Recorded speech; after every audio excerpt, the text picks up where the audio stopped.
आदरणीय अध्यक्ष जी, हमने 10 करोड़ फर्जी नाम हटाए हैं। अभी लोग पूछते हैं पहले इतना आंकड़ा था, क्यों कम हुआ?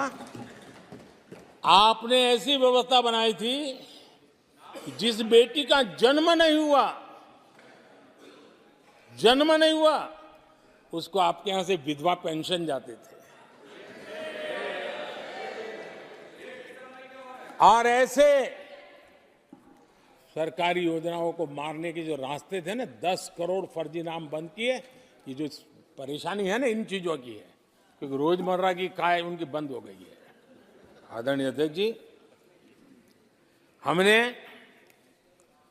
ये फर्जी नामों को हटाने से करीब करीब 3 लाख करोड़ रुपया फर्जी हाथों में जाने से बचाया, गलत हाथों में जाने से बचाया। देश के टैक्स पेयर का पाई पाई बचाना और सही काम में लगाना, इसके लिए हमने जीवन खपा रखे हैं। आदरणीय अध्यक्ष जी, सभी राजनीतिक दलों को भी सोचने की जरूरत है और समाज में भी जो लोग बैठे हैं उनको देखने की जरूरत है। आज देश का दुर्भाग्य है, पहले तो क्लासरूम में भी कोई अगर चोरी करता था, किसी की कॉपी करता था, तो वो भी 10 दिन तक अपना मुंह किसी को दिखाता नहीं था। आज जो भ्रष्टाचार के आरोप जिन पे सिद्ध हो चुके हैं, जो जेलों में समय निकाल करके पैरोल पर आए, आज वॉशिंग मशीन से भी बड़ा कंधे पे लेकर के महिमा मंडन कर रहे हैं ऐसे चोरों का सार्वजनिक जीवन में। कहां ले जाना चाहते हो देश को तुम? जो सजा हो चुकी है, मैं ये तो समझता हूं कि आरोप जो है उनके लिए तो आप सोच सकते हैं, लेकिन जो गुनाह सिद्ध हो चुका है, जो सजा काट चुके हैं, जो सजा काट रहे हैं, ऐसे लोगों का महिमा मंडन करते हो आप? कौन सा कल्चर और देश की भावी पीढ़ी को क्या प्रेरणा देना चाहते हो आप?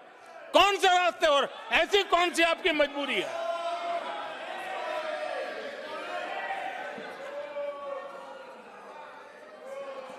और ऐसे लोगों का महिमा मंडन किया जा रहा है, उनको महान बताया जा रहा है।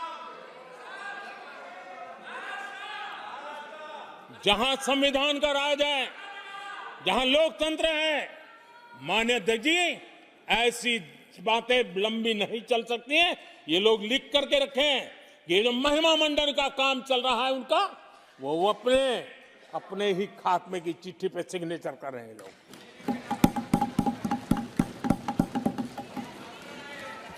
आदरणीय अध्यक्ष जी, जांच करना ये एजेंसियों का काम है। एजेंसियां स्वतंत्र होती हैं और संविधान ने उनको स्वतंत्र रखा हुआ है, और जज करने का काम न्यायाधीश का है। जज करने का काम न्यायाधीश का है और वो अपना काम कर रहे हैं। और अध्यक्ष जी, मैं इस पवित्र सदन में फिर से दोहराना चाहूंगा, जिसको जितना जुल्म मुझ पर करना है कर ले, मेरी भ्रष्टाचार के खिलाफ लड़ाई चलती रहेगी। जिसने देश को लूटा है उनको लौटाना पड़ेगा, जिन्होंने देश को लूटा है उनको लौटाना पड़ेगा। ये मैं देश को इस सदन की पवित्र जगह से वादा करता हूं। जिसको जो आरोप लगाना है लगा लें, लेकिन देश को लूटने नहीं दिया जाएगा और जो लूटा है वो लौटाना पड़ेगा। आदरणीय अध्यक्ष जी, देश सुरक्षा और शांति का एहसास कर रहा है। पिछले 10 वर्ष की तुलना में सुरक्षा के क्षेत्र में देश आज वाकई सशक्त हुआ है। आतंकवाद, नक्सलवाद एक छोटे दायरे में अब सिमटा हुआ है।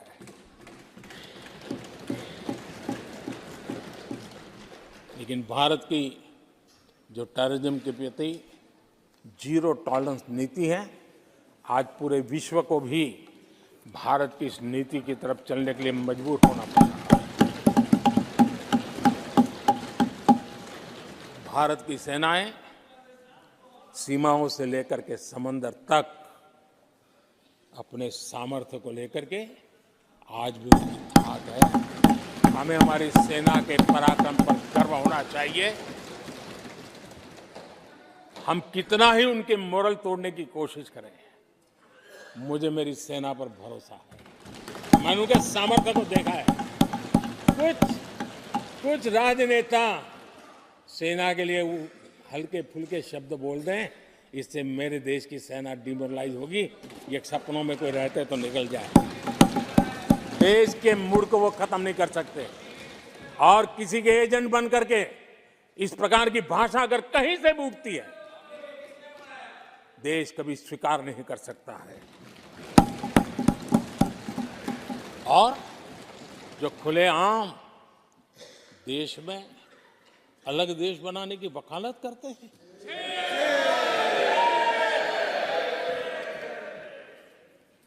जोड़ने की बातें छोड़ो, तोड़ने की कोशिश करिए। यार, आपके अंदर क्या पड़ा हुआ है? क्या इतने टुकड़े करके अभी भी आपके मन को समाधान नहीं हुआ है? देश के इतने टुकड़े कर चुके हो आप, और टुकड़े करना चाहते हो? कब तक करते रहोगे?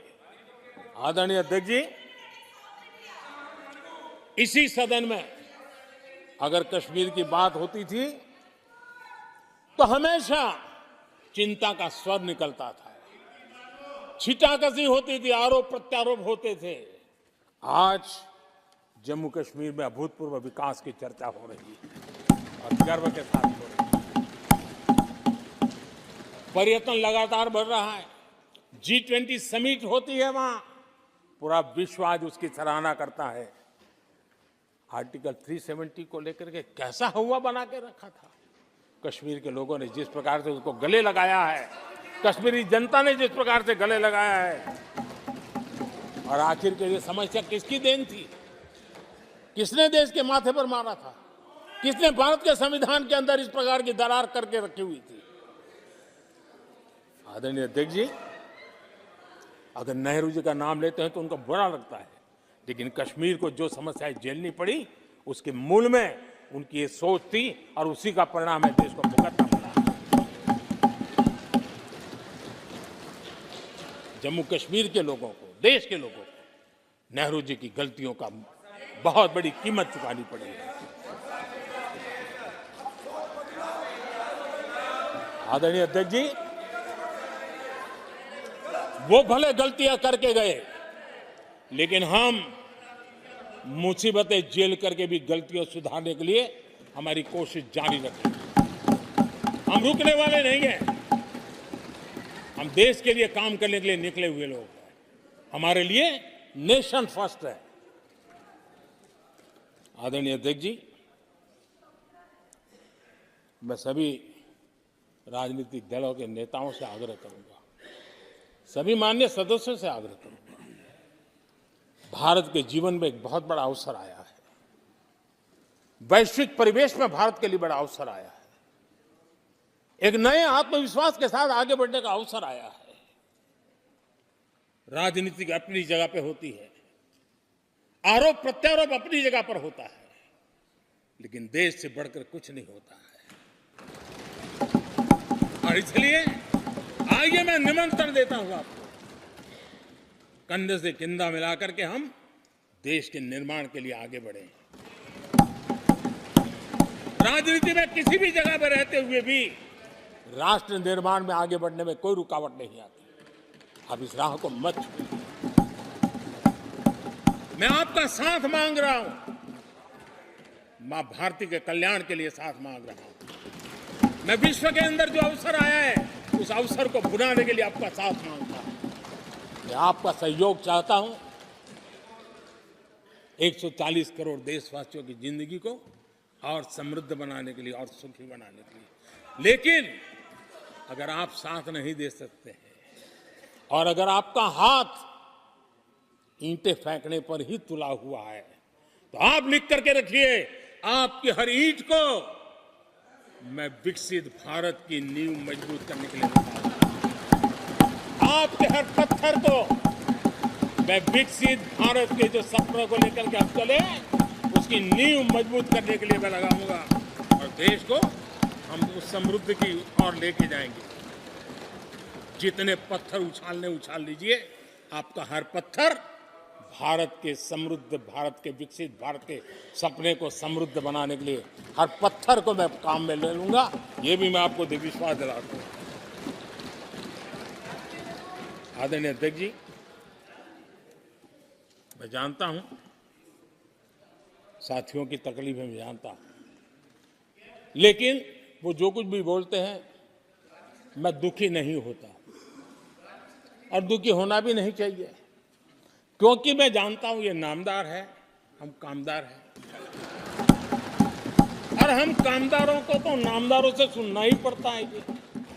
तो नामदार कुछ भी कहते रहें, कुछ भी कहने का उनको तो जन्मजात अधिकार मिले हुए हैं और हम कामदारों को सुनना होता है। हम सुनते भी रहेंगे और देश को सहजते भी रहेंगे, देश को आगे बढ़ाते रहेंगे। आदरणीय अध्यक्ष जी, आपने मुझे इस पवित्र सदन में आदरणीय राष्ट्रपति जी के उद्बोधन को समर्थन करने के लिए बोलने का अवसर दिया। मैं आदरणीय राष्ट्रपति जी के उद्बोधन को समर्थन देते हुए, धन्यवाद प्रस्ताव पर आभार व्यक्त करते हुए मेरी वाणी को विराम देता हूं।